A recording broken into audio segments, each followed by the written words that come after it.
देखिए भाई, चुनाव आयोग की एसआई जांच में जो सच्चाई सामने आई है वो है हर मतदाता को चौंका देने वाली है। देश भर में लाखों ऐसे वोटर लिस्ट में नाम दर्ज थे जिनके धारक तो मर चुके थे या फिर सालों पहले शहर राज्य बदल चुके थे या फिर एक ही व्यक्ति के दो दो वोटर कार्ड बने हुए थे। हैरानी की बात तो यह है कि कुछ मामलों में लोग मौजूदा ही नहीं थे, फिर भी उनके नाम पर वोटर लिस्ट आईडी बनी हुई थी। अब सख्त जांच में ऐसे फर्जी, डुप्लीकेट और अपात्र वोटरों के नाम तेजी से हटाने अपने समय रहते हुए अपना नाम नहीं जांचा तो भाई एक छोटी सी लापरवाही आपका वोट डालने का अधिकार भी छीन सकती है। हाँ, तो इस वीडियो में मैं जो भी बताऊँ तो सबसे पहले वह लोग हैं जैसे कि उन लोगों के जिनकी मृत्यु हो चुकी है। कई बार किसी व्यक्ति की मौत हो जाने के बाद भी उसका नाम बरसों तक वोटर लिस्ट में बना रहता है।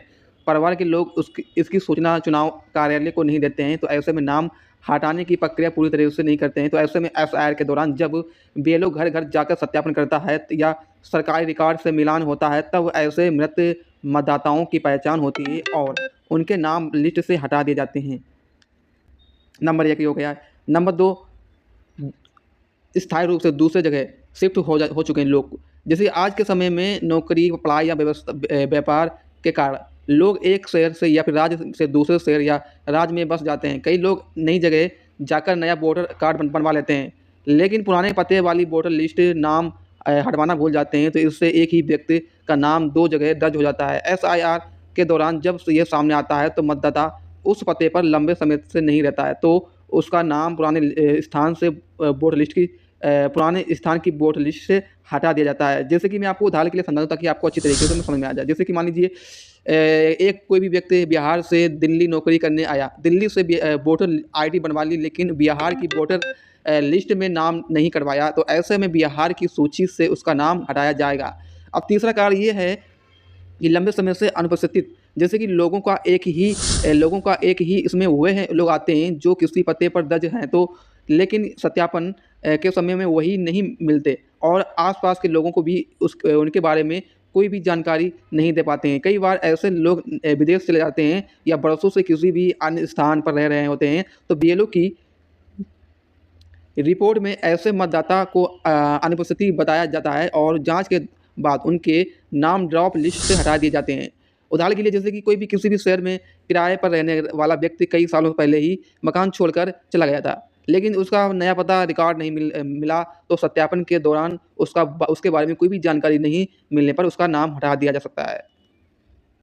अब चौथी गलती ये है जैसे कि डुप्लीकेट या एक से ज़्यादा जगह नाम दर्ज होने वाले मतदाताओं का कोई भी लोगों के पास गलती से या जानबूझकर 2 वोटर आईडी कार्ड बन जाते हैं। तो कभी-कभी नाम की स्पेलिंग में फ़र्क, कभी-कभी पिता के नाम में बदलाव हो या फिर कभी पुराने और नए पते के कार्ड में 2 एंट्री हो जाती हैं। तो ऐसे में एसआईआर फार्म में जब आधार नंबर और जन्म तिथि और अन्य रिकॉर्ड का मिलान होता है, तब ऐसे डुप्लीकेट नाम पकड़ में आते हैं और एक ही नाम हटाए जाते हैं। जैसे कि उदाहरण के लिए मैं आपको समझाऊँ ताकि आपको अच्छी तरीके में से समझ में आ जाए। जैसे कि किसी व्यक्ति का नाम राम कुमार है और एक ही जगह और उसने राम प्रसाद कुमार दूसरी जगह दर्ज है, तो लेकिन जन्म तिथि और फ़ोटो एक जैसी है, तो ऐसे में स्थिति में एक ही एंट्री को डुप्लीकेट मानकर हटा दिया जाता है। यहाँ से आपको बात समझ लेना है, ठीक है? फिर इसके बाद ये 5वीं गलती गाइस ये है कि अधूरी जानकारी वाले मतदाताओं को अगर किसी भी व्यक्ति के डॉक्यूमेंट्स में भारी गड़बड़ी पाई जाती है, जैसे जन्म तिथि में बड़ा अंतर, नागरिकता से जुड़ी जानकारी स्पष्ट न होना या पते का कोई भी ठोस प्रमाण न होना, तो ऐसे में जांच के बाद उसका नाम हटाया जा सकता है। हालांकि चुनाव आयोग ऐसे मामलों में पहले ही नोटिस कर देता है। जब आपका मौका देता है, तो जैसे कि उदाहरण के लिए मैं आपको समझाता हूँ कि आपको अच्छी तरीके से समझ में आ जाए। जैसे कि आमतौर पर यदि कोई भी किसी मतदाता फार्म जन्म तिथि 1990 लिखी है, लेकिन डॉक्यूमेंट्स में 1980 दर्ज है और वह इसका कोई भी स्पष्ट कलर नहीं दे पाता है, तो उसका नाम हटा दिया जाता है। फिर उसके बाद ये है, छठा गलती ये है गैस, फर्जी या आपात मतदाताओं का। इसमें वह लोग शामिल होते हैं जो भारतीय नागरिक नहीं हैं या जिन्होंने गलत तरीके से खुद को भारतीय नागरिक बताकर वोटर लिस्ट आईडी बनवा ली है। एसआईआर के दौरान नागरिक से जुड़े डॉक्यूमेंट्स की जांच होती है और संदेह होने पर नाम हटाया जा सकता है। जैसे उदाहरण के लिए मैं आपको अच्छी तरीके से समझाऊँ, जैसे कि यदि कोई भी व्यक्ति किसी दूसरे देश में नागरिक है, लेकिन उसने गलत जानकारी देकर वोटर कार्ड बनवा लिया, तो ऐसे में पकड़े जाने पर उसका नाम काट दिया जाएगा। इसके साथ ही 7वां गलती ये है कि गाइस क्या होता है ऐसे लोग जिनका नाम परिवार के अन्य सदस्य में से मिलाकर गलती से जुड़े गया हो। जैसे कई बार एक ही घर में पिता, पुत्र या भाई-बहन के नाम और उम्र में मामूली अंतर होता है। तो ऐसे में डेटा एंट्री की गलती से एक ही व्यक्ति की जगह 2 नाम जुड़ जाते हैं या फिर किसी और का नाम जुड़ जाता है, तो एसआईआर फार्म ऐसी गलतियाँ सुधारी जाती हैं और गलत नाम हटाए जाते हैं। जैसे उदाहरण के लिए मान लीजिए, जैसे कि आमतौर पे पिता और बेटे दोनों का नाम एक जैसा है, अगर और उम्र का अंतर सही तरीके से दर्ज नहीं हुआ, जाँच में स्पष्ट होने पर एक ही एंट्री हटाई जाती है। ठीक है? किसी भी योग्य मतदाता का नाम गलती से कट गया है, तो वह दावा आपत्ति का अवधि में अपना नाम दोबारा जुड़वा सकता है। इसके लिए फॉर्म 6 भरना होता है और ज़रूरी डॉक्यूमेंट्स जमा करना होता है। चुनाव आयोग का साफ कहना है कि बिना सुनवाई किसी का नाम स्थायी रूप से नहीं हटाया जाएगा। हर नागरिक को अपना पक्ष रखने का मौका दिया जाएगा।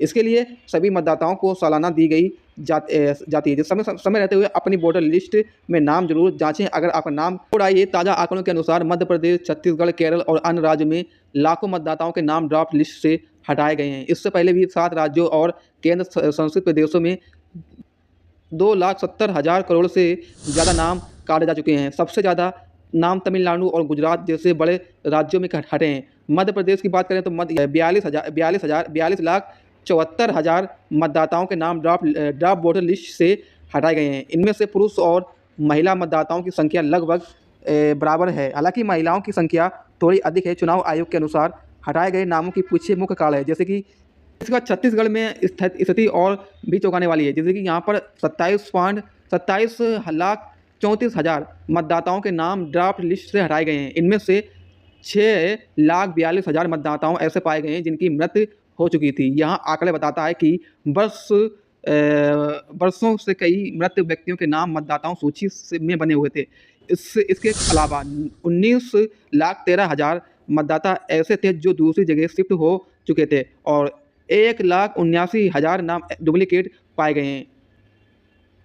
फिर इसका देखिए केरल में यहाँ पर न्यूज आई है कि केरल में 24,08,000 मतदाताओं के नाम ड्राफ्ट रोल से हटाए गए हैं। खास बात तो ये है कि केरल में 2026 में विधानसभा चुनाव होने और राज्य की सभी 140 सीटों पर चुनाव से पहले ही मतदाताओं सूची को पूरी तरह से शुद्ध किया जा रहा है। अंडमान और निकोबार द्वीप समूह में भी कुल मतदाताओं की संख्या कम है, लेकिन वहाँ भी 64,000 नाम ड्राफ्ट। इससे पहले जिन 7 राज्यों के केंद्र शासित प्रदेश की ड्राफ्ट वोटर लिस्ट जारी की गई है थी, जिनमें 2,70,000 करोड़ से ज़्यादा नाम हटाए गए थे। जिस सबसे ज़्यादा नाम तमिलनाडु से 97 लाख और गुजरात में 73 लाख हटे और तमिलनाडु में SIR से पहले ही मतदाताओं को पश्चिम बंगाल, राजस्थान, गोवा, पुडुचेरी और लक्षद्वीप की ड्राफ्ट वोटर लिस्ट से जारी हुई थी। अकेले पश्चिम बंगाल में 58 लाख से ज़्यादा नाम हटाए गए। इनमें से मृत, लापता, डुप्लिकेट और फर्जी मतदाता शामिल थे। राजस्थान में भी 41,85,000 नाम SIR ड्राफ्ट लिस्ट से हटाए गए हैं। गोवा जैसे छोटे राज्यों में भी 1 लाख से ज़्यादा छोटे नाम काटे गए हैं। इससे साफ है कि समस्या केवल बड़े राज्यों तक सीमित नहीं है। अब यहाँ से आपको एक बात समझनी है। बात यह है कि यदि किसी व्यक्ति का जन्म 1 जुलाई 1978 से पहले भारत में हुआ है, तो उसे केवल जन्म तिथि और जन्म स्थान का एक प्रमाण पत्र देना होता है। यदि जन्म 1 जुलाई 1987 या फिर 2 दिसंबर 2000 के बीच हुआ है, तो वह व्यक्ति को अपने मतदाता या पिता में से किसी भी एक भी भारतीय नागरिकता का प्रमाण पत्र देना जरूरी होता है।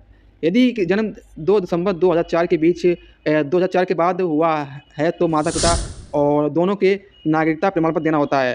तो आज का वीडियो इतना। वीडियो को लाइक करें और हमारे यूट्यूब चैनल को सब्सक्राइब करें। न्यूज़ हिंदी चैनल को ज़्यादा से ज़्यादा सपोर्ट करें। Thank you.